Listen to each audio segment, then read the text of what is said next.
seat. Thank you. Vice President Biden, Vice President. That was a joke.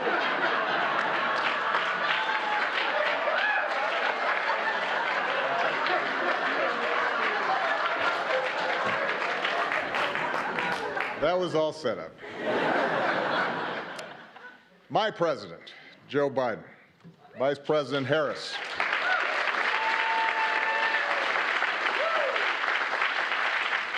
our dear friend, Madam Speaker, Nancy Pelosi,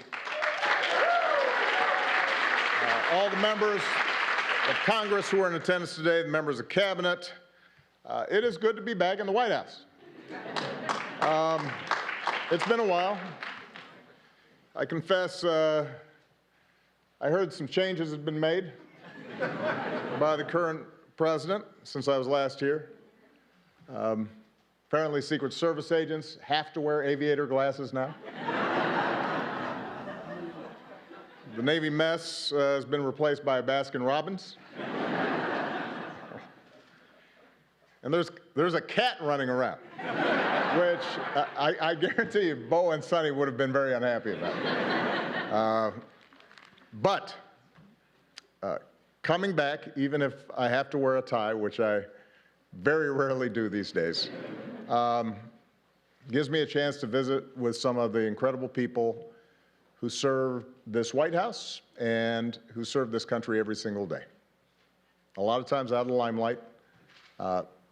They make this government function, and they help people in ways big and small. And from the outside, sometimes people don't understand just how grueling this is and how many sacrifices people make. Because those of us who are in front of the cameras oftentimes get the credit. But it's a lot of people who are devoted day in, day out to making this country better that matter, and a lot of them are represented here. And that's not just in the West Wing, by the way. It's also in the residence. There were a lot of people who looked after our families that I will always be grateful to. So it's wonderful to be back to say thank you to all of you. But most of all, coming back here gives me a chance to say thank you and spend some time with an extraordinary friend and partner who was by my side for 8 years. And Joe Biden and I did a lot together.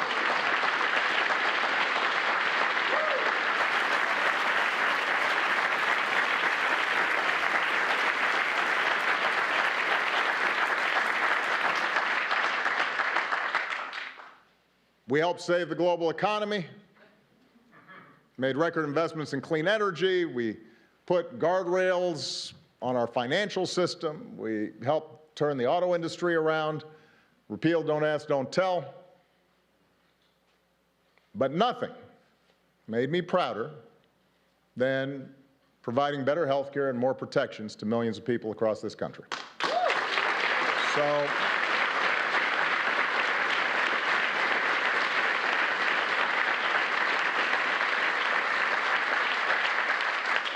when President Biden said he was not going to just celebrate the ACA, but also announce actions that would make it even better, I had to show up. I think it's been well documented just how difficult it was to pass the ACA. You can get a lot of testimony here in case folks haven't heard. You know, as a country, we have been talking about reforming health care for 100 years. Unlike almost every other advanced economy on earth, we didn't have a system that guaranteed access to health care for all of its citizens. Millions of people didn't have health insurance, often because their employers didn't provide it or because it was too expensive. But despite the fact that our health care system didn't work well, it was hard to change. Healthcare represents about 1/5 of our economy. That's trillions of dollars that are involved. So there were a lot of different economic interests that were vying to maintain the status quo. And because the majority of Americans did have health care, some people naturally worried that they'd lose what they had. The media was skeptical of past failures. There was a lot of misinformation, to say the least, flying around. And it's fair to say that most Republicans showed little interest in working with us to get anything done. That's fair to say. But despite great odds, Joe and I were determined. Because we'd met too many people on the campaign trail who'd shared their stories. And our own families had been touched by illness. And as I said to our dear friend Harry Reid, who is missed, wished he was here today, because he took great pride in what we did. I intended to get health care passed, even if it cost me re-election, which for a while looked like it might.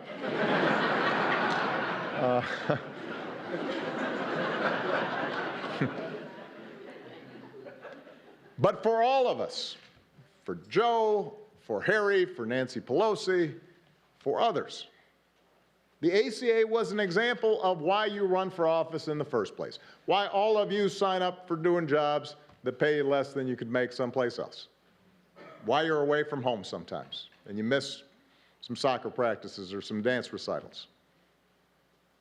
Because we're not supposed to do this just to occupy a seat or to hang on to power. But we're supposed to do this because it's making a difference in the lives of the people who sent us here. And because of so many people, including a lot of people who are here today, made enormous sacrifices. Because members of Congress took courageous votes, including some who knew that their vote would likely cost them their seat. Because of the incredible leadership of Nancy and Harry, we got the ACA across the finish line together.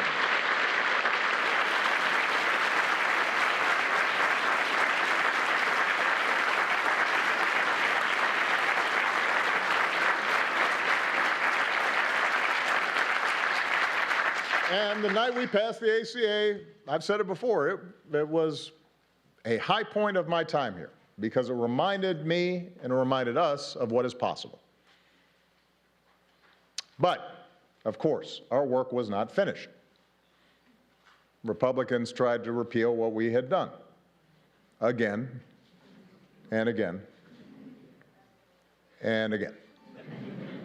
And they filed lawsuits that went all the way to the Supreme Court 3 times. I see Don Marilla here, who had to defend a couple of them.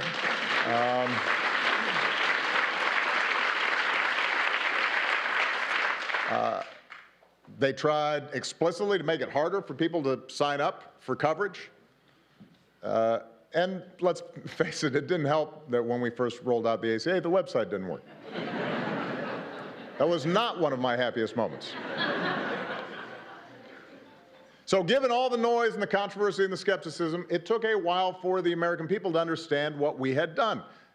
But lo and behold, a little later than I'd expected, a lot of folks, including many who had initially opposed health care reform, came around.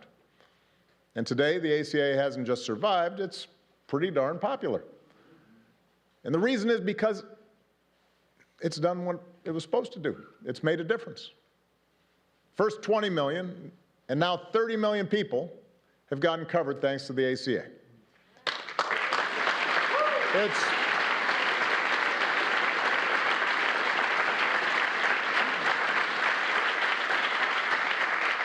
It's prevented insurance companies from denying people coverage based on a pre-existing condition. It's lowered prescription drug costs for 12 million seniors. It's allowed young people to stay on their parents' plan until they're 26. It's eliminated lifetime limits on benefits that often put people in a jam. So we are incredibly proud of that work. But the reason we're here today is because President Biden, Vice President Harris, everybody who's worked on this thing understood from the start that the ACA wasn't perfect. To get the bill passed, we had to make compromises. We didn't get everything we wanted. That wasn't a reason not to do it. If you can get millions of people health coverage and better protection, it is, to quote a famous American, a pretty big deal.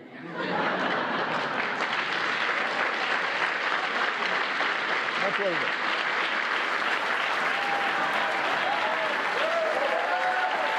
Big deal.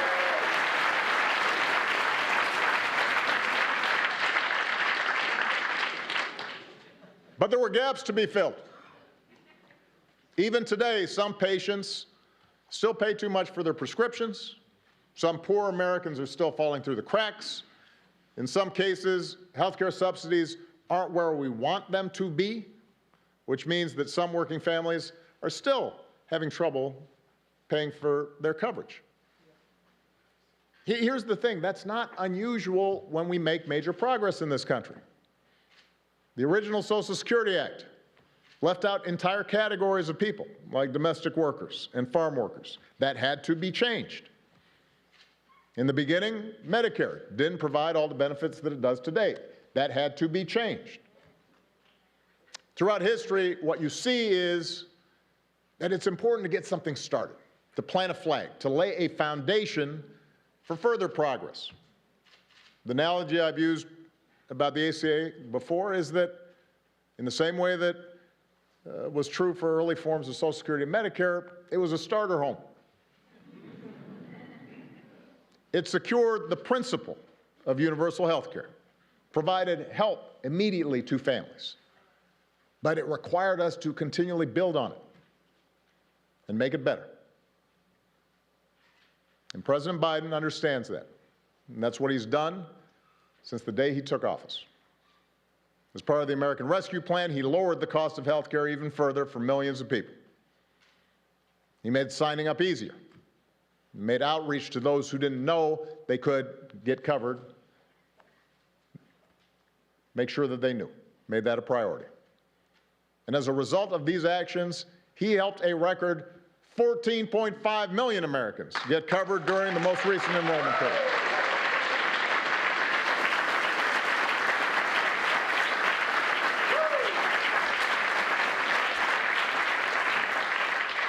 That, ladies and gentlemen, is what happens when you have an administration that's committed to making a program work.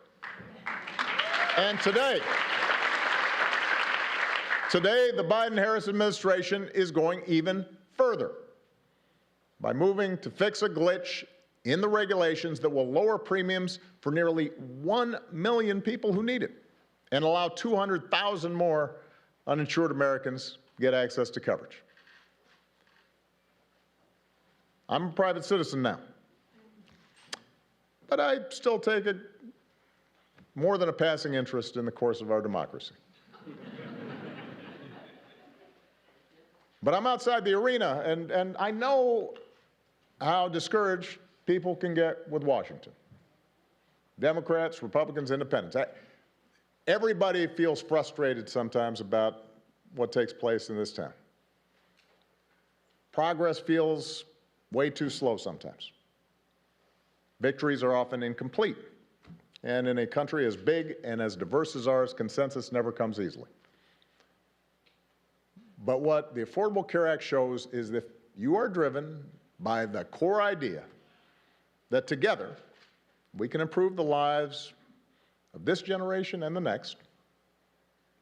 And if you're persistent, if you stay with it, and are willing to work through the obstacles and the criticism and continually improve where you fall short, you can make America better. You can have an impact on millions of lives. You can help make sure folks don't have to lose their homes when they get sick, that they don't have to worry whether a loved one is going to get the treatment they need. President Joe Biden understands that. He has dedicated his life to the proposition that there's something worthy about public service and that the reason to run for office is for days like today. So I could not be more honored to be here with him as he writes the next chapter in our story of progress.